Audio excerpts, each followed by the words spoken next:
দাফন করা হয়। এর আগেও তার কথা কাজের মধ্য দিয়ে তিনি বিভিন্ন সময় বলেছিলেন যে তিনি মৃত্যুকে হাসি মুখে বরণ করে নেবেন, এরকমটা কিন্তু তিনি বলেছিলেন।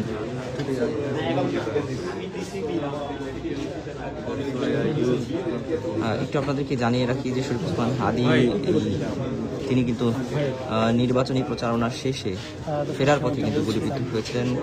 তিনি ইসলাম মঞ্চের মুখপাত্র ছিলেন এবং একই সাথে ঢাকা ৮ আসনের স্বতন্ত্র এমপি প্রার্থী হিসেবে নির্বাচনের ঘোষণা দিয়েছিলেন। নির্বাচনের তফসিল ঘোষণার পর তিনি কিন্তু দুষ্কৃতকারীরা তাকে খুব কাছ থেকে গুলি করে। সেদিন শুক্রবার ছিল, অর্থাৎ গত 12ই ডিসেম্বর তিনি গুলিবিদ্ধ হন। ভোটার যোগ শেষ করে রাজধানীর বিজয়নগর পানির ট্যাঙ্কি এলাকায় পৌঁছালে সেখানে রিকশাযোগে তিনি ছিলেন এবং তার খুব কাছ থেকে এসে দুজন মোটরসাইকেল আরোহী তাকে গুলি করে পালিয়ে যায়। এই সময় গুরুতর এবং আশঙ্কাজনক অবস্থায় তাকে উদ্ধার করে ঢাকা মেডিকেল কলেজ হাসপাতালে নেওয়া হয়। সেখানে প্রথমে তার একটি অস্ত্রোপচার হয়, সেখান থেকে তাকে রাজধানীর এভারকেয়ার হাসপাতালে নিয়ে যাওয়া হয় এবং পরবর্তীতে তাকে উন্নত চিকিৎসার জন্য সিঙ্গাপুর জেনারেল হাসপাতালে নিয়ে যাওয়া হয়েছিল। তবে জীবন মৃত্যুর সাথে পাঞ্জা লড়ে অবশেষে বিদায় নিয়ে